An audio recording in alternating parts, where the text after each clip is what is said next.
बिहार जमीन मापी ऑनलाइन। बिहार के जमीन मालिक ध्यान दें, ई मापी को लेकर नया आदेश जारी, लगेगा जुर्माना। बिहार जमीन मापी।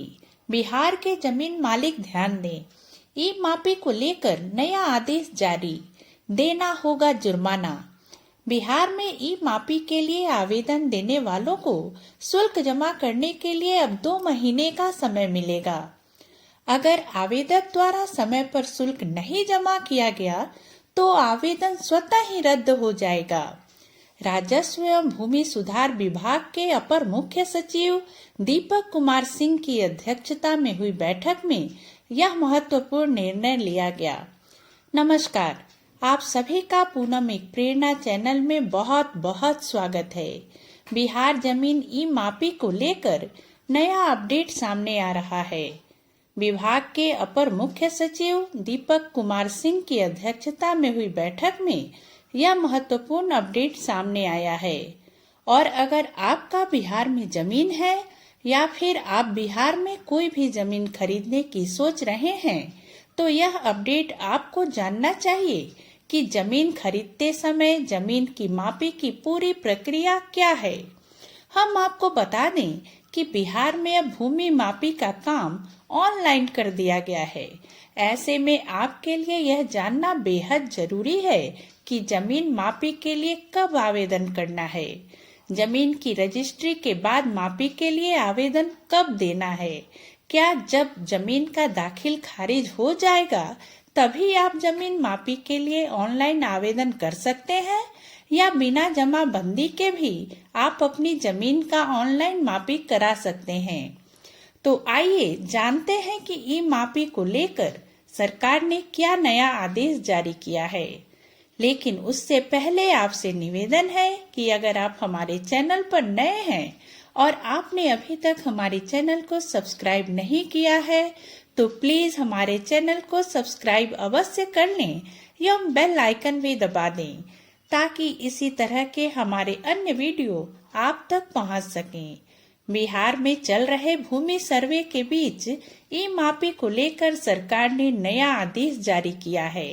बिहार में ई मापी के लिए आवेदन देकर समय पर शुल्क जमा न करने की स्थिति में आवेदन अपने आप ही रद्द हो जाएगा। इसके लिए आवेदक को 2 महीने का समय दिया जाएगा। राजस्व एवं भूमि सुधार विभाग के अपर मुख्य सचिव दीपक कुमार सिंह की अध्यक्षता में हुई बैठक के बाद यह निर्देश शनिवार को जारी किया गया।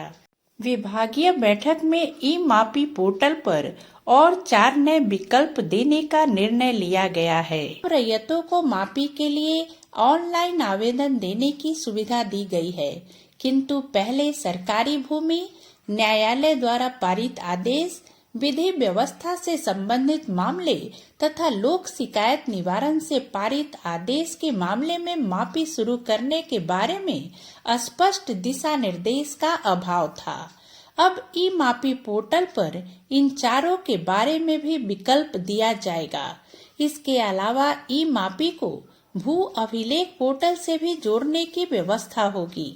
राजस्व एवं भूमि सुधार विभाग के अपर मुख्य सचिव दीपक कुमार सिंह ने बताया कि ई मापी रैयतों के ही सुविधा के लिए बनाया गया है।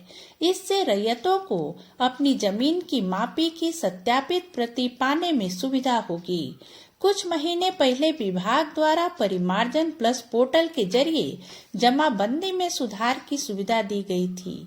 इनमें वैसी जमाबंदियों के डिजिटाइजेशन का भी प्रावधान है जो शुरू के दौर में छूट गई थीं। निर्णय लेने के लिए भूमि की मापी यानी बिहार जमीन ई मापी की आवश्यकता होती है। अपर मुख्य सचिव ने निर्देश दिया कि बिना जमाबंदी के भी नापी हो सके, इसका प्रावधान किया जाए। नए बदलाव के लागू होने से अब बिना जमाबंदी वाली जमीन की भी ई मापी हो सकेगी। बैठक में इस बात पर चर्चा हुई कि राज्य में एक अमीन प्रतिदिन औसतन 3 मापी करते हैं। ये सभी रैयती भूमि से संबंधित होते हैं। इनमें सरकारी भूमि की मापी का मामला शामिल नहीं है। इसलिए सरकारी भूमि की मापी का अभिलेख भी ऑनलाइन किया जाए। अब राजस्व कर्मचारी के प्रतिवेदन की अनिवार्यता को समाप्त कर दिया गया है। हम आपको बता दें कि इससे पहले राजस्व एवं भूमि सुधार विभाग ने ई मापी में राजस्व कर्मचारी के प्रतिवेदन की अनिवार्यता को समाप्त कर दिया था। विभाग के अपर सचिव अरुण कुमार सिंह द्वारा इस संबंध में एक पत्र जारी किया गया था। जिलाधिकारियों को संबोधित इस पत्र में कहा गया था कि मापी के लिए राजस्व कर्मचारी के प्रतिवेदन की आवश्यकता नहीं है। पत्र के साथ ई मापी आवेदन का एक प्रारूप भी शामिल किया गया है। यह शपथ पत्र है जिसमें ई मापी कराने को इच्छुक रैयतों को जमा कराना होगा। उसके बाद वे शुल्क जमा करके अपनी जमीन की ई मापी करा सकेंगे। बिहार में ई मापी के लिए आवेदन देने वालों को शुल्क जमा करने के लिए अब 2 महीने का समय मिलेगा।